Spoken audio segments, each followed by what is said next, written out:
की शुरुआत होती है उस तारीख से 25 दिसंबर। लंदन से एक विमान ढाका की तरफ उड़ान भरता है और बांग्लादेश की राजधानी में उतरता है। उसमें सवार है वो dark Prince Tariq Rahman, Bangladesh nationalist party यानी बीएनपी का वो भगोड़ा प्रिंस जो पिछले 17 सालों से विदेश में बैठकर भारत के खिलाफ साजिशें रच रहा था, जो भारत विरोधी एजेंडे का पोस्टर बॉय था। जैसे ही तारिक रहमान का विमान ढाका लैंड हुआ, रावलपिंडी में पाकिस्तान की आर्मी और आईएससी ने जश्न मनाने की तैयारी कर ली थी। मिठाइयां बढ़ने वाली थी।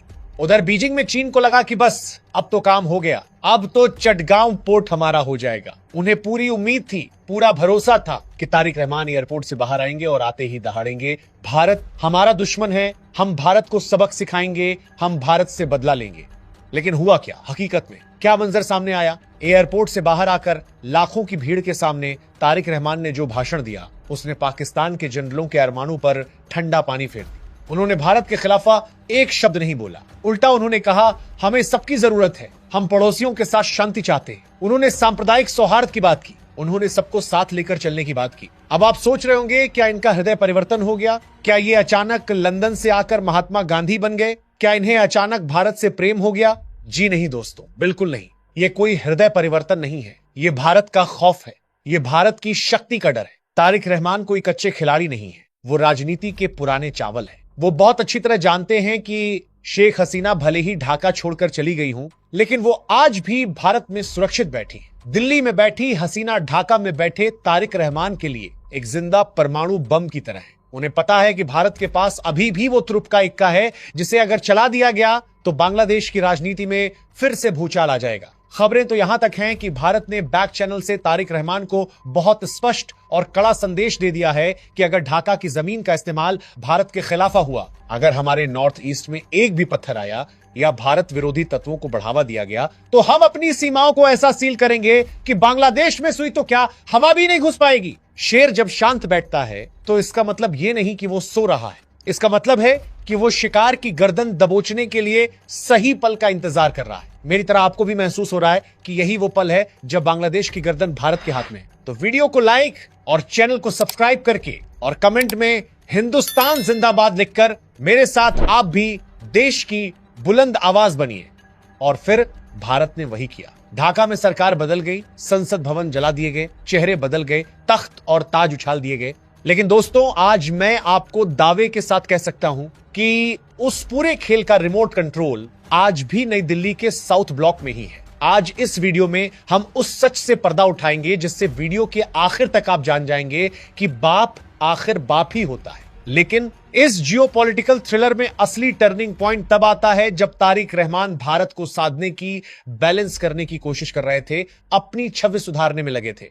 ठीक उसी वक्त कुदरत ने भारत के पक्ष में अपना फैसला सुना दिया। कहानी के बिल्कुल बीच में एक ऐसी खबर आई, एक ऐसी मौत हुई जिसने बांग्लादेश की एंटी इंडिया राजनीति की रीढ़ की हड्डी को हमेशा के लिए तोड़ दिया। यह कहानी एक मौत, एक वापसी और भारत की प्रचंड अजय जीत की है। तारीख थी 30 दिसंबर 2025। अचानक खबर आती है कि बांग्लादेश की पूर्व प्रधानमंत्री, बीएनपी की चेयरपर्सन और भारत की सबसे पुरानी, सबसे कट्टर दुश्मन खालिदा जिया अब नहीं रही। इस खबर को हल्के में मत लीजिएगा। ये सिर्फ एक 79 साल की बुजुर्ग नेता की मौत नहीं है, ये भारत विरोधी विचारधारा के एक पूरे युग का अंत है। ये उस नफरत के अध्याय का अंत है जो दशकों से भारत को परेशान कर रहा था। खालिदा जिया कौन थी? आपको याद दिलाना जरूरी है। ये वही महिला थी जिन्होंने अपने शासनकाल में भारत के पूर्वोत्तर राज्यों के उग्रवादियों और आतंकवादियों जैसे उल्फा को बांग्लादेश में पनाह दी थी। ये वही थी जिनके राज्य में पाकिस्तानी आईएसआई ढाका में खुलेआम घूमती थी और भारत के खिलाफ साजिशें रचती थी, जिनके लिए एंटी इंडिया होना ही राष्ट्रवाद था। आज वो अध्याय हमेशा के लिए बंद हो। अब आप पूछेंगे उनकी मौत से भारत को अभी इस वक्त क्या फायदा है? फायदा बहुत बड़ा है और रणनीतिक है। देखिए, राजनीति में प्रतीक बहुत मायने रखते हैं। खालिदा जिया सिर्फ एक इंसान नहीं थी, वो एक इमोशन थी, एक ब्रांड थी।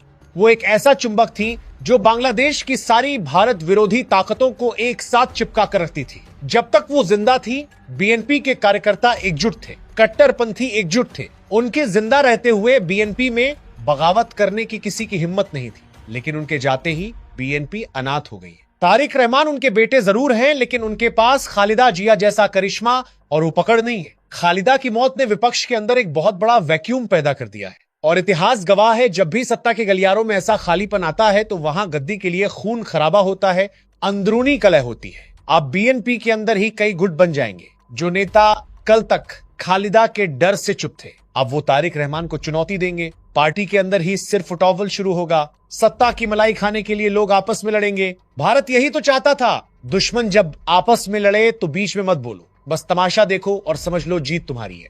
जरा बांग्लादेश के भूगोल को देखिए। वो 3 तरफ से भारत से घिरा हुआ है। उसका राशन, उसका प्याज, उसका ईंधन, उसकी बिजली, उसका पानी, सब कुछ, जी हां सब कुछ भारत से होकर गुजरता है या भारत पर निर्भर है। तारिक रहमान को पता है कि अगर भारत ने अपना आर्थिक हथौड़ा चला दिया, अगर भारत ने ट्रेड रोक दिया तो उनकी सत्ता 4 दिन भी नहीं टिक पाएगी। जनता भूखी मरेगी और वही जनता जो आज उनका स्वागत कर रही है, कल उन्हें गद्दी से खींच लेगी। इसीलिए जो तारिक रहमान लंदन में बैठकर शेर बन रहे थे, वो ढाका आते ही डिप्लोमेटिक हो गए। उन्हें समझ आ गया है कि अगर गद्दी पर टिकना है, अगर प्रधानमंत्री की कुर्सी तक पहुंचना है, तो उन्हें रावलपिंडी के नहीं बल्कि रायसीना हिल के तलवे चाटने पड़ेंगे। भारत को नाराज करके बांग्लादेश में कोई भी राजा नहीं बन सकता। यह है भारत का असली पावर कि दुश्मन देश का भावी प्रधानमंत्री हमारी लाइन पर आकर खड़ा हो गया। इसे कहते हैं कूटनीति का मास्टर स्ट्रोक।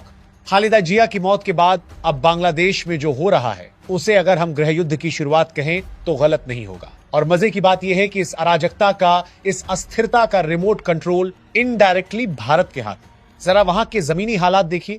एक तरफ कट्टरपंथी जमात इस्लामी है जो चाहती है कि बांग्लादेश पूरी तरह शरिया कानून वाला देश बन जाए। दूसरी तरफ तारिक रहमान की बीएनपी है जो सत्ता चाहती है। और तीसरी तरफ छात्रों की पार्टी एनसीपी है जो इन दोनों से अलग अपनी खिचड़ी पका रही है। कल तक ये तीनों मिलकर शेख हसीना को हटाने का नारा लगा रहे थे। जैसे ही हसीना हटी, जैसे ही खालिदा जाया की मौत हुई, इन भेड़ियों ने अपना असली रंग दिखा दिया। अब ये एक दूसरे का गला काट रहे हैं। जमात-ए इस्लामी को लगा था कि खालिदा के बाद वो पावर कैप्चर कर लेगी, वो बांग्लादेश को पूरा इस्लामिक स्टेट बनाना चाहते हैं, लेकिन तारिक रहमान ने उन्हें धोखा दे दिया।